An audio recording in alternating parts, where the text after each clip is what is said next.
It wasn't the flash of the paparazzi's cameras that blinded Eleanor Vance that night. It was the chilling clarity of betrayal illuminated under the 1,000 crystal chandeliers of the Grand Astoria ballroom.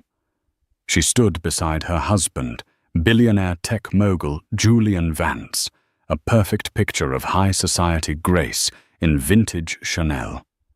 Her hand resting protectively on the gentle curve of her pregnant belly. They were the golden couple, the envy of New York. But in seconds, a woman in a scandalously crimson dress would shatter that illusion, and Eleanor would prove that while a queen may be silent, her checkmate is devastatingly loud. The air in the penthouse overlooking Central Park was always still, a carefully curated silence that cost more than most people's homes. Eleanor Vance breathed it in the scent of white peonies and old money clinging to the damask wallpaper.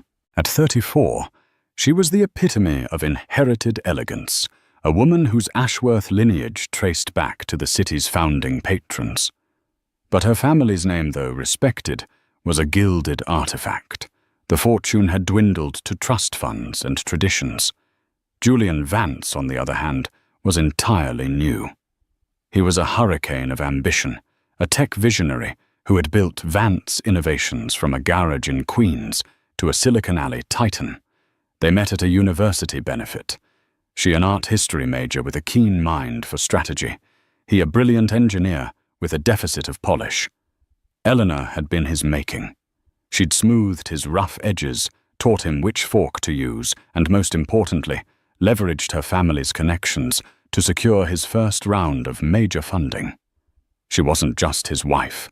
She was the architect of his ascent, the silent partner who transformed his raw code into a dynasty. Now that dynasty was preparing for its coronation, the annual Starlight Children's Foundation Gala, an event they were chairing. It was Julian's moment to cement his status, not just as a titan of industry, but as a philanthropist, a modern-day Carnegie. "The Vanity Fair piece will be legendary," Julian said, striding into the living room. He loosened the silk tie of his Brioni suit, his reflection gleaming in the floor-to-ceiling windows. He kissed the top of Eleanor's head, a gesture that had once felt intimate, but now felt like a perfunctory branding of property. "They're calling it the Vance era." "It's wonderful, darling," Eleanor murmured, turning a page of her book. Her heart no longer fluttered when he entered a room. Instead, a quiet, cold watchfulness had taken its place. The change had been gradual. It started with late nights at the office that stretched into early mornings. Then came the hushed phone calls, the scent of an unfamiliar perfume, Chanel Num. 5. A classic, but not her classic, lingering on his suit jackets.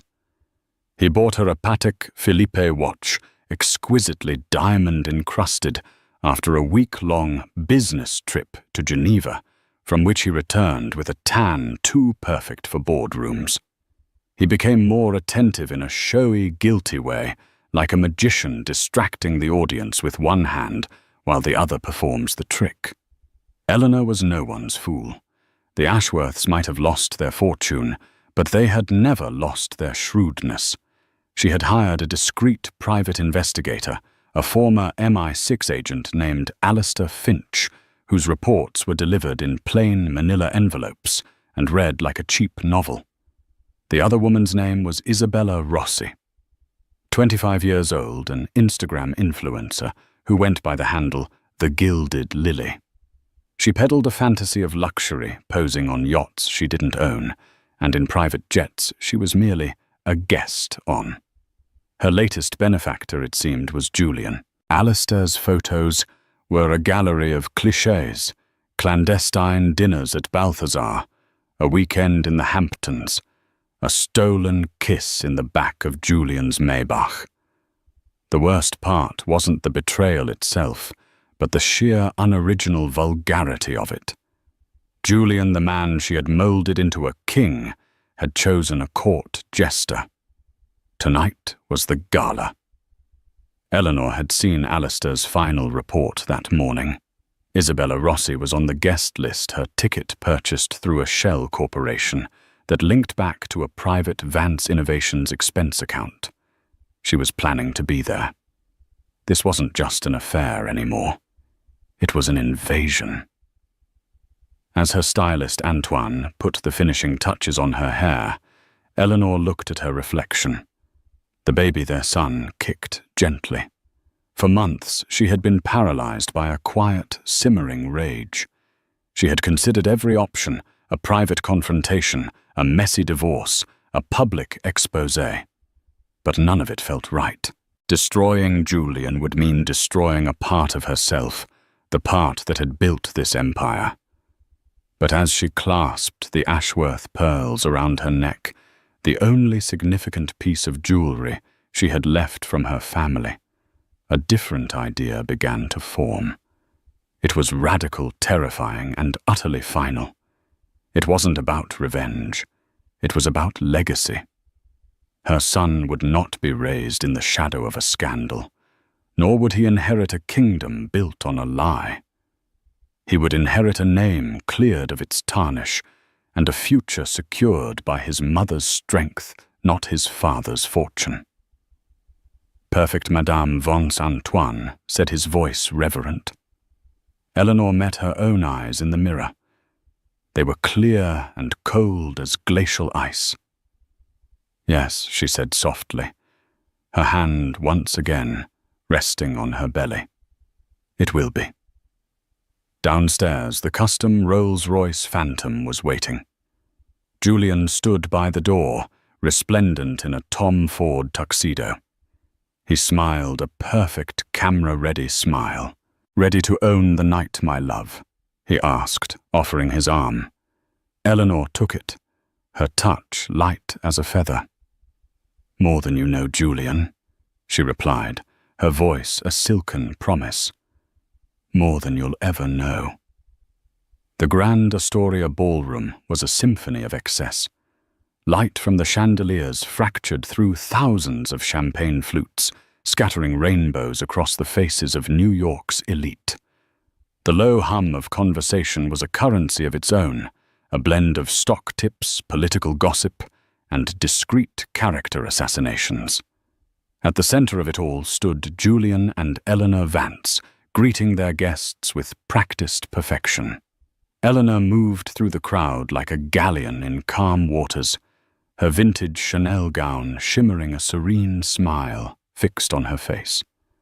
She exchanged pleasantries with hedge fund managers and aging socialites, her voice never wavering. She was an Ashworth. She was born for this. Public poise was a language she had mastered before she could read. Inside, however, a storm was gathering. Every new face that appeared at the grand entrance sent a jolt of anxious electricity through her veins. She was waiting. Julian was in his element, basking in the adoration.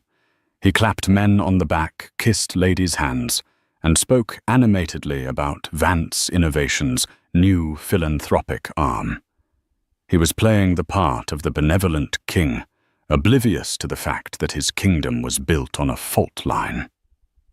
"Eleanor, you look radiant," cooed Beatrice Croft, a woman whose face was pulled so tight it seemed a stranger to emotion. "Pregnancy suits you." "Thank you, Beatrice." "We're very excited," Eleanor replied, her smile not quite reaching her eyes. Then she saw her. Isabella Rossi made an entrance, not a quiet arrival. The crowd parted for her, as if she were a celebrity, though most of them had no idea who she was. She wore a gown of screaming crimson silk, a color so audacious in this sea of tasteful navy and black that it was an act of war. It was cut low in the front and high on the thigh, a dress designed not for elegance, but for impact. Her dark hair was styled in glamorous waves, and her smile was a predatory slash of red lipstick. She wasn't just attending, she was making a statement.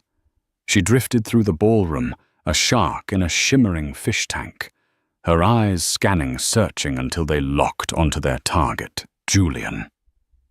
Eleanor felt Julian stiffen beside her.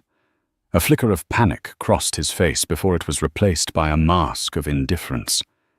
He turned his back slightly, pretending to be engrossed in a conversation with the senator.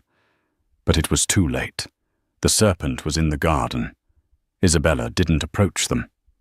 That would have been too obvious. Instead, she began to work the room with a terrifying social prowess.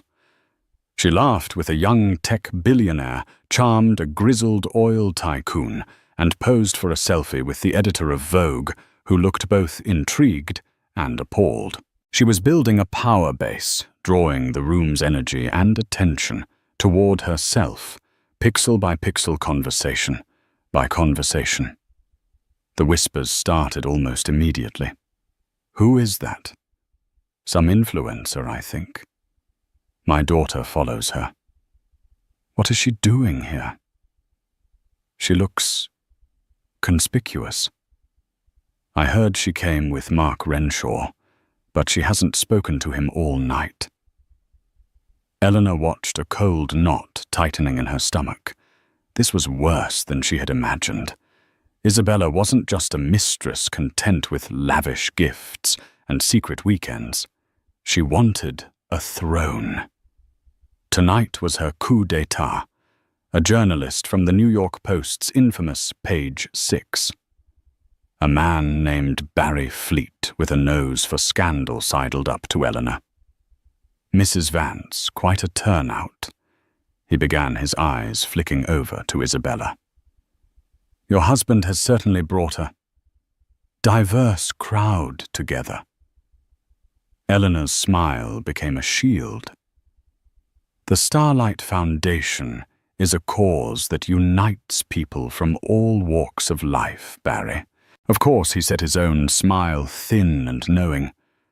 And who is that lovely lady in red?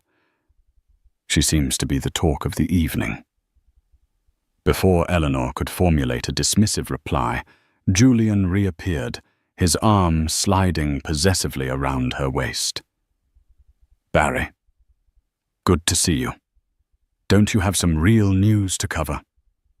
His tone was light, but his grip on Eleanor's waist was tight, a silent warning. Just admiring the view, Julian, Barry said, giving a small, insolent bow before melting back into the crowd. Who invited her? Julian hissed into Eleanor's ear, his voice low and furious. Eleanor pulled away slightly, her gaze unwavering. I believe her ticket was paid for by the Vance Innovations Special Projects Fund, she said, her voice dangerously quiet. An account I'm sure you're familiar with. The color drained from Julian's face. The realization that Eleanor knew hit him with the force of a physical blow. His carefully constructed world began to tremble. For a moment he looked not like a titan of industry, but like a small boy caught with his hand in the cookie jar. Eleanor, It's not what you think, he stammered. Isn't it? She replied, her voice like chipping ice. We can discuss what I think later. Right now you have a speech to give. You are after all the man of the hour. She turned and walked away, leaving him standing alone in the center of the room, the whispers of the crowd swirling around him like smoke. The grand charity gala. His night of triumph was rapidly becoming a stage for his public execution. And the executioner, he was slowly realizing, might not be the girl in the red dress, but the wife in the vintage Chanel. The dinner service was a masterpiece of culinary art, but the food on the $1,000 plates went largely untouched. The atmosphere in the ballroom had shifted from festive to fraught. Every eye was either on the head table where Julian sat rigidly beside a glacially composed Eleanor, or on Isabella Rossi, who had strategically seated herself at a prominent table near the stage, holding court like a conquering general. When the time came for the keynote address, a hush fell over the room. The CEO of the Starlight Foundation introduced Julian, listing his accomplishments in a glowing tribute that, under the circumstances, sounded like a eulogy. Julian walked to the podium, squaring his shoulders and forcing a smile. He was a gifted public speaker, his charisma a tangible force that had won over boardrooms and investors alike. He began his speech, his voice smooth and confident, speaking of innovation responsibility and the power of giving back. For a few minutes, it seemed he might just pull it off, that he could use his sheer force of will to wrestle the night back under his control. Eleanor watched him from her seat, her expression unreadable. She felt a pang of something, not pity but a mournful sense of loss for the man he used to be, for the partnership they once had. He was a brilliant man, but his ego had become a fatal flaw, a crack in his foundation that was about to bring the whole edifice crashing down. He was reaching the crescendo of his speech. And so I am immensely proud to announce a personal pledge from the Vance family. A commitment of $50 million to build a new pediatric research wing. The applause started to swell, but it was cut short by a sudden movement. Isabella Rossi was on her feet. She moved with a liquid grace, gliding towards the stage. Security personnel shifted, unsure of how to react. This was a charity gala, not a political rally. She looked distressed, vulnerable, a stark contrast to her predatory circling earlier. She stopped at the base of the small stairs leading to the stage, her hand resting on her stomach. Her crimson dress under the focused stage lights looked like a splash of blood. "Julian," she said, her voice trembling, but carrying across the silent ballroom, thanks to the ambient microphones. "Julian, you can't." Julian froze, his mouth half open. The teleprompter scrolled on, but he had lost his place, lost his composure, lost everything. The entire room held its breath. This was no longer a gala. It was a theater of humiliation, and everyone had a front row seat. "I'm sorry," Isabella continued, tears now streaming down her artfully made-up face. "I can't let you do this. I can't let you stand up there and talk about family and children, not without acknowledging our family, our child." A collective gasp swept through the ballroom. The sound was like the sea pulling back before a tsunami. Cameras which had been respectfully lowered were now raised. The flashes began a frantic, merciless strobe effect, capturing Julian's stunned face, the tears on Isabella's cheeks, and the horrifying, beautiful spectacle of a man's world ending in real time. Isabella's hand was still on her stomach, a deliberate theatrical gesture. The implication was clear, a direct and devastating counter to the image of the gracefully pregnant Eleanor sitting at the head table. "He loves me," Isabella declared to the silent captive audience. He was going to leave her. He promised. He promised to give our baby his name. Every word was a perfectly calibrated missile. Julian was paralyzed, a statue of a man caught between his pristine wife and his volatile mistress. He looked wildly from Isabella to Eleanor, his eyes pleading. But Eleanor's face was a mask of calm. There was no anger, no hysteria, no tears. There was only a profound, unsettling stillness. She didn't scream or run. With the poise of a queen abdicating a throne she no longer wanted. "Eleanor." Vance rose to her feet. The rustle of her Chanel gown was the only sound in the cavernous room. She looked at Julian, her eyes holding his for a long final moment. In them, he didn't see hatred. He saw something far worse: dismissal. It was the look of a creator deciding her creation was a failure and was ready to tear it down and start again. Without a word, she turned her back on him, on Isabella, on the entire gawking spectacle, and walked. She didn't hurry. Her steps were even and deliberate as she proceeded toward the grand exit, her head held high. The crowd parted for her once more, but this time it was with a mixture of awe, pity, and terror. As the heavy ballroom doors swung shut behind her, the silence she left in her wake was more damning than any accusation she could have ever uttered. Julian Vance was left on the stage, exposed and utterly alone. The ruins of his perfect life scattered at his feet. The spotlight was still on him, but all it illuminated was his shame. The chauffeur, a stoic man named Thomas, who had driven for the Ashworth family for 30 years, saw Eleanor emerge from the Astoria's grand entrance. He saw the phalanx of paparazzi swarming their questions, shouted like accusations. He saw her face unnaturally calm under the barrage of flashbulbs, and knew, without being told, that the world had irrevocably changed. He had the car door open before she reached the curb, shielding her from the worst of the onslaught as she slid into the cool, leather-scented sanctuary of the Rolls-Royce. Home. "Thomas," she said, her voice even. "Straight away, Mrs. Vance," he replied, navigating the limousine out of the chaotic driveway with practiced ease. The journey back to the penthouse was silent. The glittering skyline of Manhattan blurred past the tinted windows, a city of dreams that had, for her, become a prison of lies. But she wasn't escaping. She was liberating herself. Julian, she knew, would be expecting hysterics. He would anticipate a night of screaming matches, thrown objects, and tearful recriminations.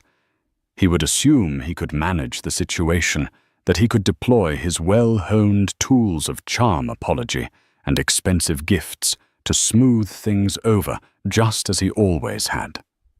He believed he was the king in this chess game. He had no idea that he was merely a pawn and that she had been setting the board for this exact move for months. The moment she stepped into the silent penthouse, she did not go to the bedroom to weep. She went to her study, a room Julian rarely entered, dismissing it as her hobby space. It was paneled in dark cherry wood and lined with first editions, but its most important feature was a state-of-the-art encrypted phone. She sat at her mahogany desk and made her first call. It was not to her mother nor to a friend. It was to Marcus Thorne, senior partner at the law firm of Sterling and Crest, a man whose ruthlessness in corporate law was legendary. He was old money like her, and understood that the most brutal battles were fought not with volume, but with paperwork. "Marcus," she said, when he answered his voice alert, despite the late hour. "It's Eleanor Vance. It's time." "I saw the news alerts," he replied, his tone devoid of surprise. "Are you certain he brought her to the gala?" Eleanor said simply, which told him everything he needed to know about the depth of Julian's arrogance and disrespect.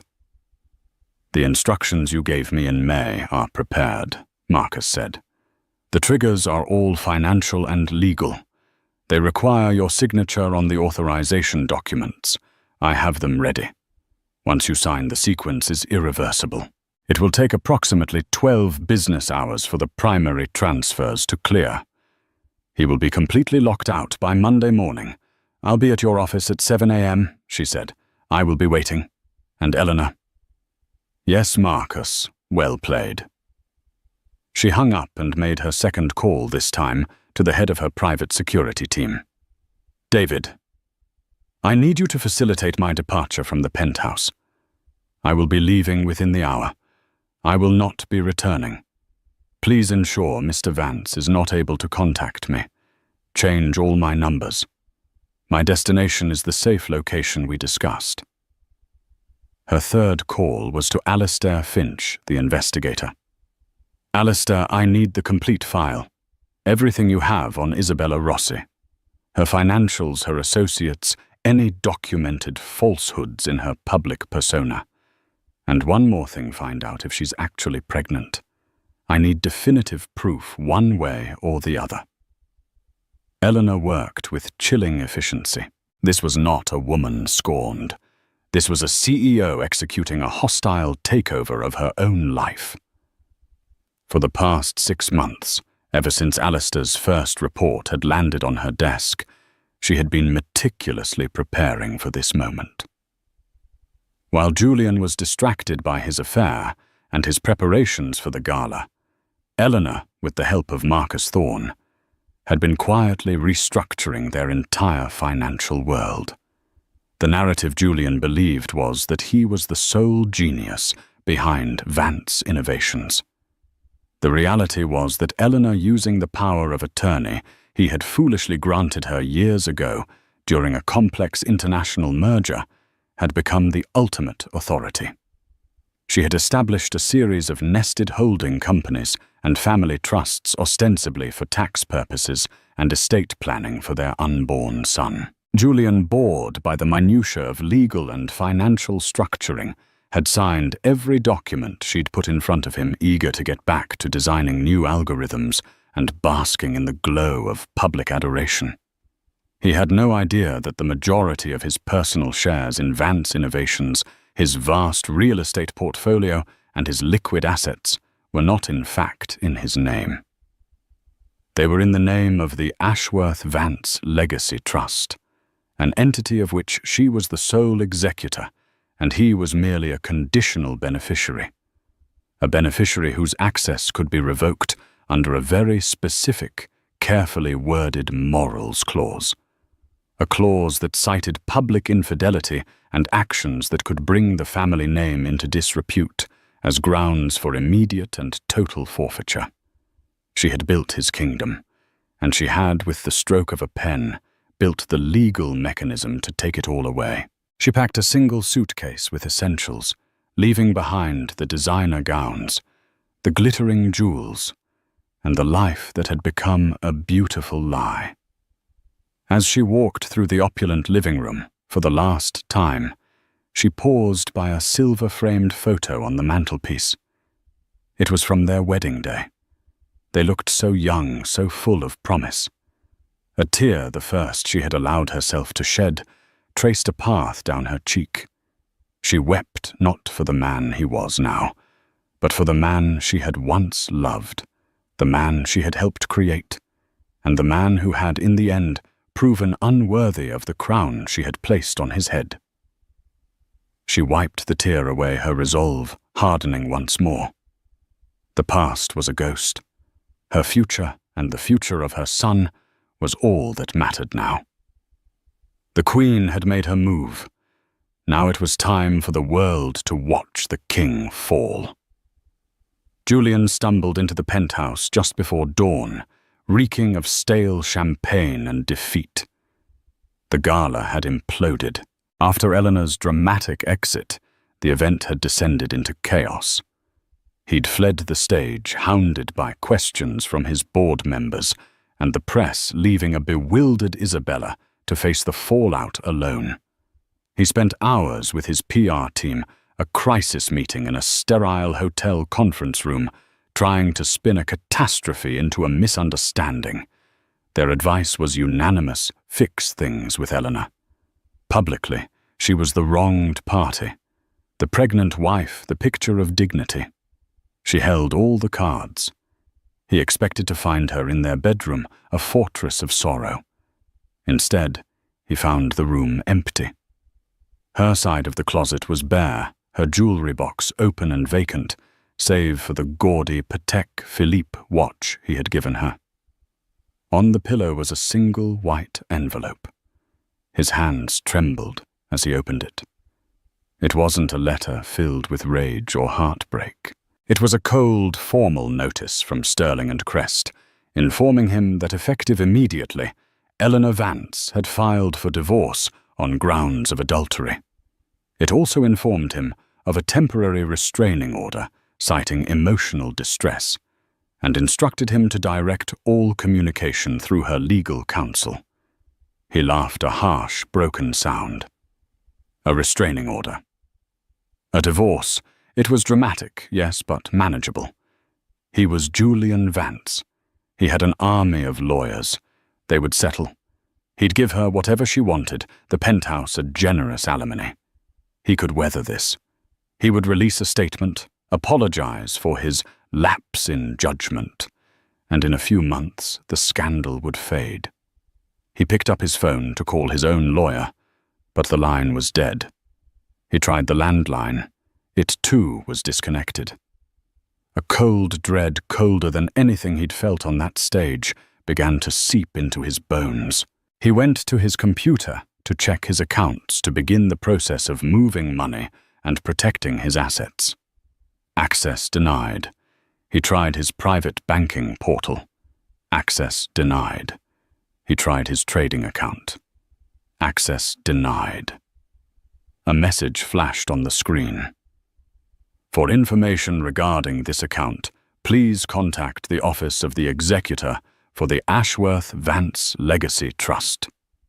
The name hit him like a physical blow.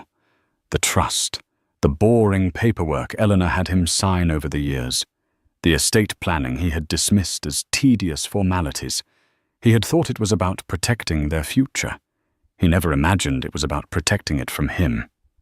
Meanwhile, across town, in a sun-drenched suite at the Carlisle, a hotel chosen for its legendary discretion, Eleanor was signing the last of the documents Marcus Thorne had prepared. The suite was her temporary command center, and Marcus, a portly man with eyes as sharp as a hawk's, sat opposite her. "The sequence is initiated," Marcus confirmed, stacking the signed pages into a neat pile. At 9:00 a.m. Eastern Time, the Morals Clause forfeiture protocol within the Legacy Trust was activated. It was triggered by no fewer than 200 separate verified news articles from accredited publications detailing last night's events. The evidence is, to put it mildly, overwhelming. He explained the brutal mechanics of the trap she had laid. First, the transfer of all liquid assets from your joint accounts into the primary trust account. That completed an hour ago. He is, for all intents and purposes, without cash. His credit cards, which are tied to those accounts, will be declined. Eleanor nodded, her face impassive. Second, Marcus continued, is the seizure of transferable assets. The deed to this penthouse, the house in the Hamptons, the chalet in Aspen, and the villa in Lake Como. They are all owned by a holding company, which is in turn owned by the trust. He is now, legally, a guest in his own home. And the company, Eleanor asked, her voice steady. The most elegant part of the plan, if I do say so myself, Marcus said, with a thin smile. Your husband's controlling interest in Vance Innovations, 51% of the voting stock, was never in his name directly. It was held by that same holding company.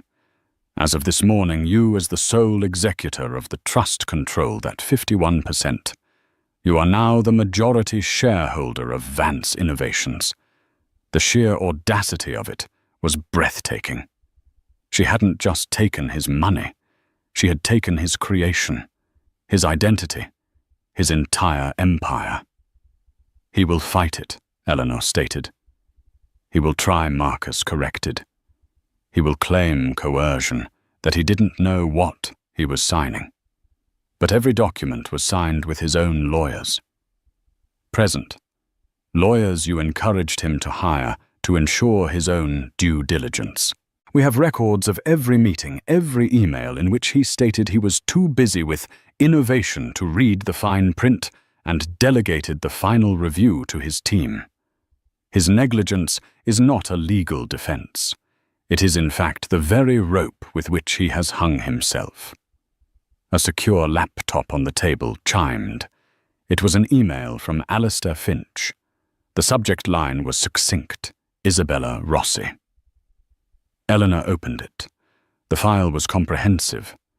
Financial records showed Isabella was deep in debt before she met Julian. Social media analysis revealed a history of fabricated sponsorships and inflated follower counts. But the final attachment was the masterstroke. It was a medical report surreptitiously obtained by one of Alistair's contacts. Isabella Rossi was not pregnant. She had never been pregnant. The entire public spectacle, the tears, the hand on her belly, it was all a calculated performance, a desperate high-stakes gamble to force Julian's hand. Eleanor saved the file. This was not a weapon she would use immediately. It was the final devastating card she would keep hidden, to be played only when the time was right. She looked out the window at the city below. For years she had lived in Julian's shadow, the quiet, elegant woman behind the great man. They had all underestimated her Julian Isabella, the whole of New York society. They saw an Ashworth and thought of brittle tradition and quiet grace. They never bothered to look closer and see the mind of a Wall Street predator, the patience of a master strategist, and the will of a survivor. "What is your first move as head of the company?" Marcus asked, bringing her back to the present. Eleanor's gaze was fixed on the Vance Innovations Tower, its gleaming spire a monument to the man she had both built and broken. "My first move," she said, her voice laced with steel, "is to make a donation." Monday morning dawned over Manhattan gray and indifferent. For Julian Vance, it felt like the beginning of a war. He was holed up in a glass-walled conference room on the 48th floor of his lawyer's office, a sterile box of chrome and black leather that felt more like an observation deck for his own demise.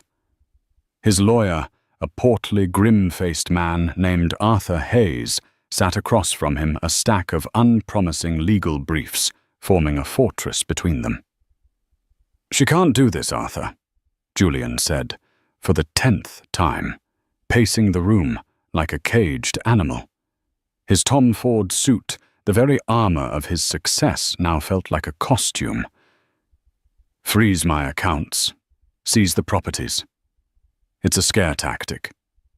We hit back, we file injunctions, we sue for something, coercion, undue influence." Arthur sighed, polishing his glasses with a silk cloth. "Julian, we've been over this. Your signature is on every page of the trust documents. You had your own counsel review them. You emailed Eleanor and I, quote, handle the boring stuff, I've got a world to build. Legally, her position is ironclad. She built a cage and you walked into it, signed the lock, and handed her the key." Julian scoffed, running a hand through his disheveled hair. "She's just angry. This is an emotional play. She'll calm down. Once she realizes what she's doing to the company, to our legacy." He was cut off by the large television screen, mounted on the wall.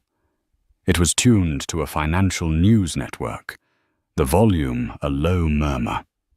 A breaking news banner flashed in crimson across the bottom of the screen. The anchor, a woman with a severe haircut and a serious expression, looked directly into the camera. "We are getting stunning news this morning from the world of philanthropy," she announced, her voice resonating with managed excitement. The Starlight Children's Foundation, which just this weekend held its annual fundraising gala, has confirmed it has received a single anonymous donation of an unprecedented scale. "We are talking about a gift that will fundamentally alter the landscape of pediatric medical research for decades to come." Julian stopped pacing, a flicker of annoyance on his face. "Who cares about some charity donation? Turn that off." But Arthur held up a hand. His eyes narrowed at the screen. "Wait," he said, a new tension in his voice. The anchor continued, "While the source remains anonymous, sources familiar with the transaction have confirmed the donation is comprised of a massive block of stock in one of Silicon Alley's giants, Vance Innovations, as well as the full liquidated value of several high-profile real estate assets, including a penthouse overlooking Central Park and a waterfront estate in the Hamptons. The air was sucked out of the room. Julian stood, frozen, his mouth agape. The penthouse, the Hamptons house, his stock. It couldn't be. It was a coincidence, a bizarre, impossible coincidence. The total value of the donation, the anchor paused for dramatic effect, is estimated to be a staggering $1.8 billion. A gasp was audible from the newsroom floor. Financial analysts were brought on screen, their faces a mixture of shock and awe. They speculated wildly. Was it a foreign government, a reclusive tech billionaire liquidating their fortune? The sheer audacity of the move was all anyone could talk about. Julian's phone, which had been buzzing intermittently with calls from his panicked board members, suddenly lit up with a notification. It was from the Wall Street Journal. His heart hammered against his ribs as he read the headline, the words, searing themselves into his brain. Eleanor Ashworth Vance revealed as mystery donor in 1.8B. Philanthropic coup. Seizes control of Vance Innovations. He sank into a leather chair, the phone slipping from his nerveless fingers. Arthur picked it up and read the first few paragraphs aloud, his voice a monotone dirge. In a move that has stunned the financial world, Eleanor Ashworth Vance, wife of embattled tech mogul Julian Vance, has been confirmed as the sole source of the record-breaking donation. Citing a morals clause within the Ashworth-Vance Legacy Trust, of which she is the sole executor, Mrs. Vance assumed control of all marital assets following Mr. Vance's public infidelity at Saturday's gala.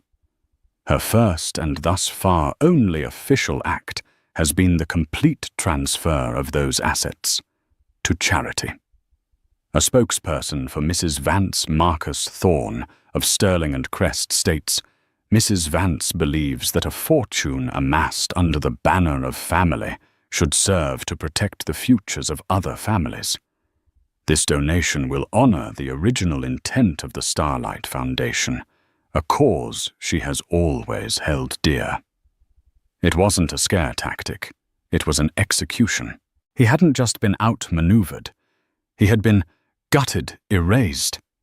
The money, the houses, the art, they weren't just things. They were him. They were the tangible proof of his genius, the scorecard of his life. And she had taken that scorecard, set it on fire, and used the warmth to toast her own sainthood. The public wouldn't see this as a ruthless corporate takeover. They would see it as the ultimate act of poetic justice, a righteous and magnificent act of charity. His phone began to ring, a shrill, insistent sound in the funereal silence of the room. The caller ID flashed Isabella. He numbly accepted the call. Julian. What the hell is going on? She shrieked, the carefully constructed vulnerability of the Gala replaced by a raw, screeching panic. The news. They're saying you're broke. They're saying she has everything. Tell me it's not true. It's a complication. Bella Julian managed, his voice hollow. My lawyers are handling it. It's a temporary. Temporary, she spat the word, dripping with contempt. My American Express was just declined at Cartier. My driver called and said the account for the car service has been terminated. You promised me a world, Julian. You promised you would leave that cold witch and give me everything. And I will. He pleaded the words tasting like ash in his mouth. I just need time to fight this. A cruel, humorless laugh echoed down the line. Fight with what, Julian, you have nothing. Do you understand that I attached myself to a rocket ship, not a flaming piece of wreckage? I am not going down with your sinking ship." "Bella, wait. Don't call me again," she snarled. "You've ruined me." The line went dead. He stared at the phone, a monument to his own spectacular stupidity. He had risked his kingdom for a woman who wouldn't stand by him for a declined credit card. As if the universe had one final blow to deliver, an email notification popped up on his screen. It was forwarded from his now former COO, a man he had mentored for a decade. There was no message in the body, only the forwarded internal memo that had just been sent to every employee at Vance Innovations. The subject line read, "A new chapter for Vance Innovations." He opened it, his eyes scanning the cold corporate prose authored by his wife. "To the employees and board of Vance Innovations, today marks a new chapter for our company.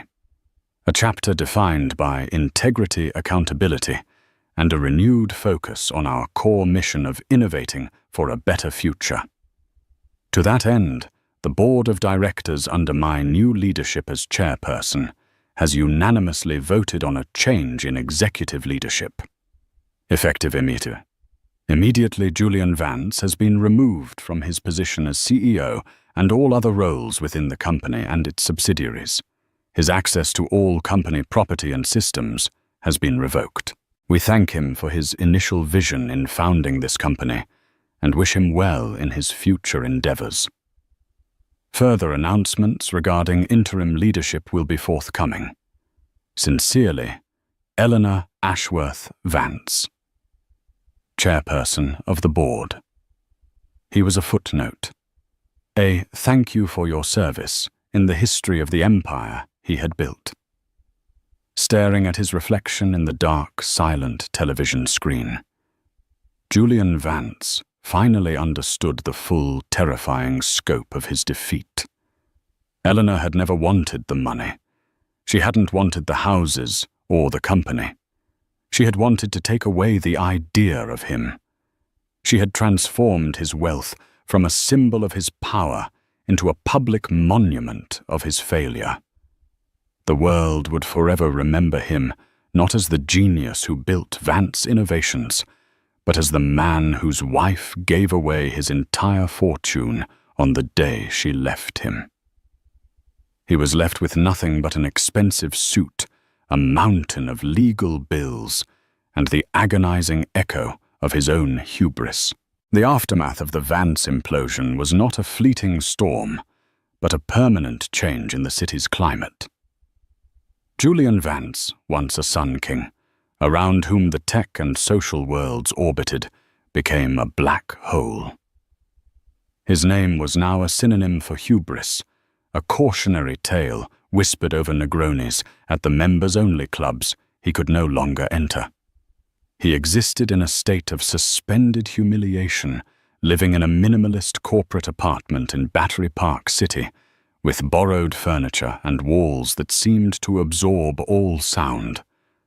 The vibrant kiss of his former life was replaced by an oppressive silence, broken only by the relentless hum of the news cycle detailing his own demise. He tried to fight back a general with no army. He called old friends titans of industry who had once courted his favor and laughed at his jokes.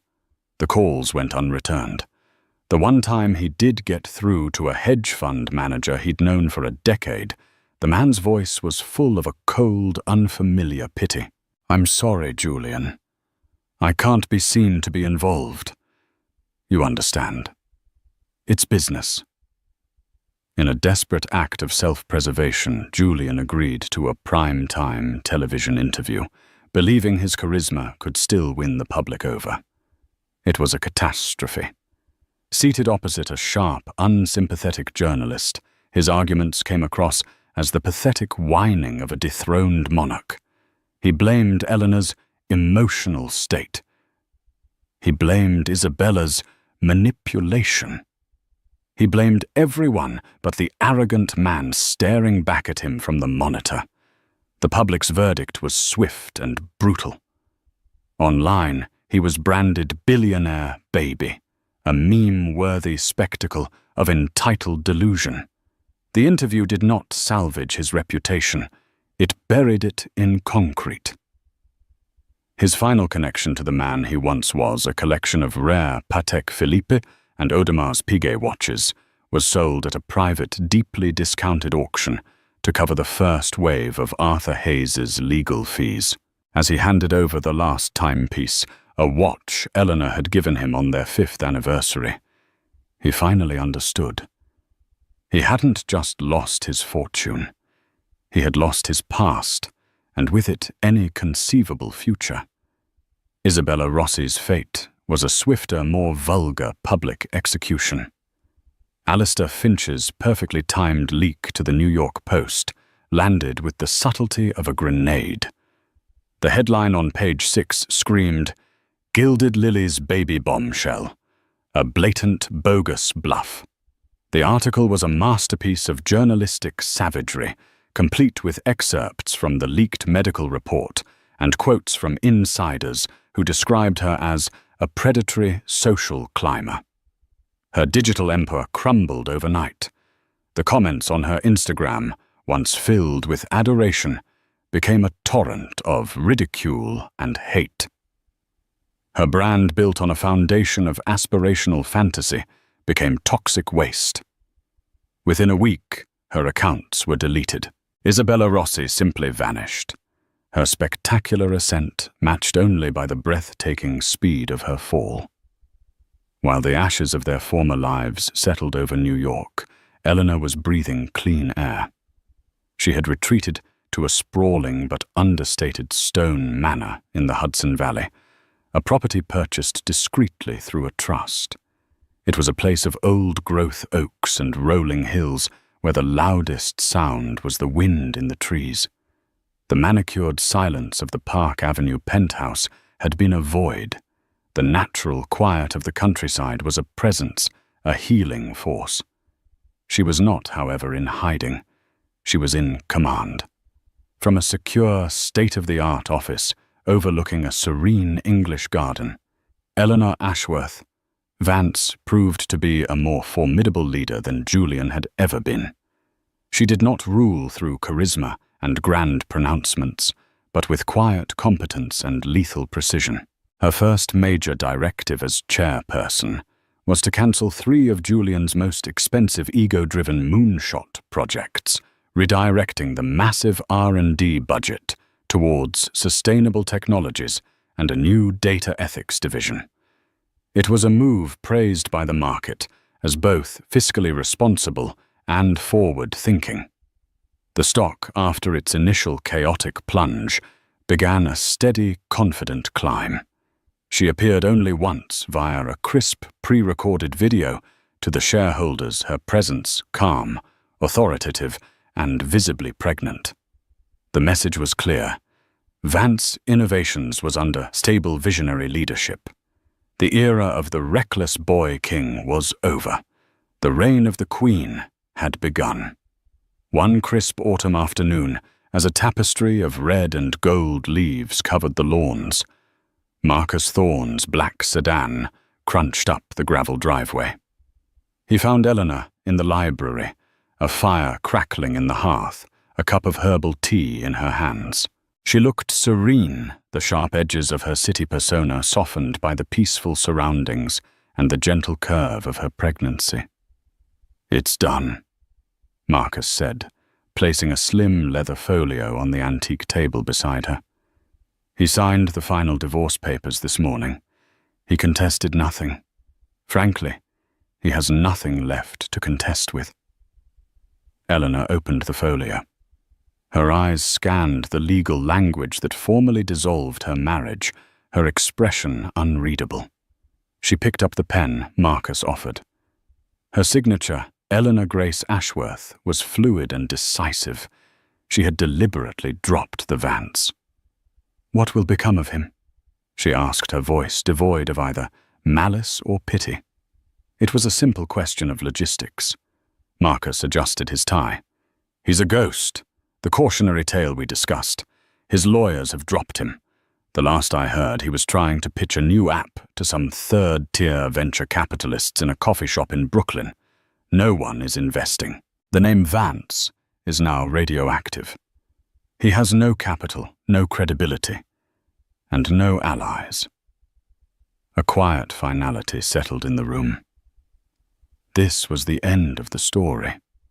Eleanor felt a faint, ghost-like pang of sorrow, not for the man Julian had become, but for the brilliant, ambitious young man she had once loved and helped build. That man was long gone, consumed by the very ego she had helped to inflate. After Marcus left, Eleanor walked out into the cool, late-afternoon air, her hand resting on her belly. Her son kicked a strong, reassuring movement. She had wondered in the quiet of the night if her actions had been too cold, too destructive. But looking out over the tranquil valley, she knew she had done the right thing. This wasn't an act of revenge. It was an act of purification. She had not destroyed a legacy. She had saved it from corruption.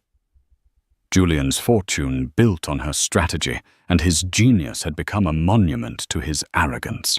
By giving it away, she had transformed it into a force for healing, for hope for children who needed a future. She had taken a story of sordid betrayal and turned it into a legend of philanthropy. Her son would not be born a Vance heir to a tarnished name and a litigious, scandal-plagued fortune. He would be an Ashworth, and his inheritance would not be a stock portfolio but a story. The story of his mother, a woman who, when her kingdom was threatened by a faithless king, chose not to wage a bloody war, but to simply sign it all away to a better cause, and in doing so build a new, truer, and far stronger one for him in its place. The sun was setting, casting long shadows across the lawn, but for Eleanor Ashworth and her son, it was a new dawn. What an incredible story of betrayal, intelligence, and ultimate empowerment. Eleanor Vance's journey shows us that the most devastating response to disrespect isn't loud, emotional revenge, but quiet, strategic brilliance. She didn't just get even. She rewrote the entire game, turning her husband's fortune into a force for good and reclaiming her own narrative in the most powerful way imaginable. It's a gripping reminder that true strength often lies in foresight, dignity, and the courage to burn down a gilded cage to set yourself free. What do you think? Was Eleanor's move a masterstroke of justice or a cold, calculated act of destruction? What would you have done in her position? Let me know your thoughts in the comments below. I read every single one. If you were captivated by this story, please hit that like button. Share it with someone who appreciates a story of epic revenge, and most importantly, subscribe to the channel for more true-life dramas you won't want to miss. Thank you for listening.